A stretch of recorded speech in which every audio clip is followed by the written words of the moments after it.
The University of Vermont's first African-American graduate was one of the first 10 black college grads really anywhere in the country.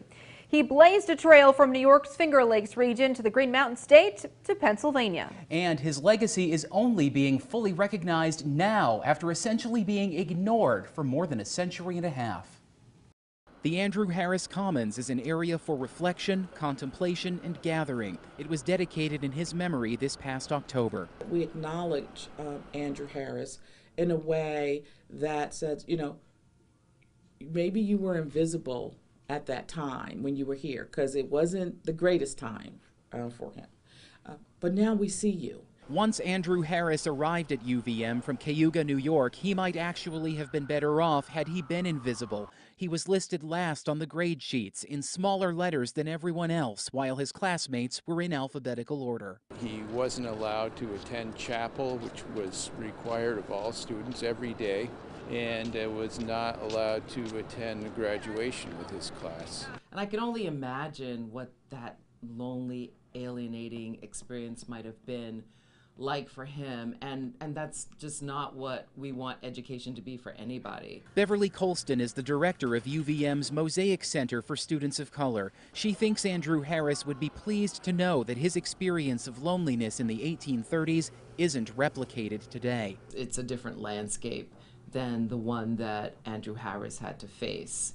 I think that communities and the ability to have a cultural community enables folks to feel empowered in their identities. In May of 1839, less than a year after he graduated, Andrew Harris spoke before 5,000 people at New York City's Broadway Tabernacle at the annual meeting of the American Anti-Slavery Society. He may have been the country's first black college graduate to publicly call for not only abolition, but full equality for African Americans. He was also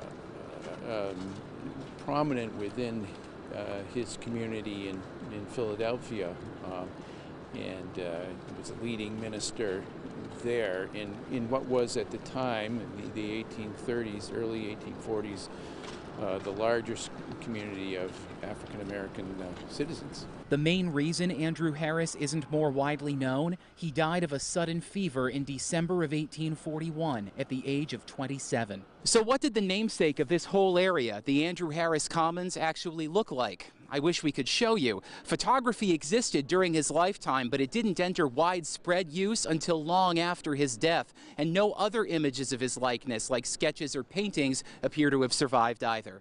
However, there are a plaque and an academic chair dedicated to him inside UVM's main administration building, as well as a scholarship in his name. I appreciate the work that he had done around access and opportunity and equality. And because of that, I want to do more. For Hidden History, I'm Mike Hoey.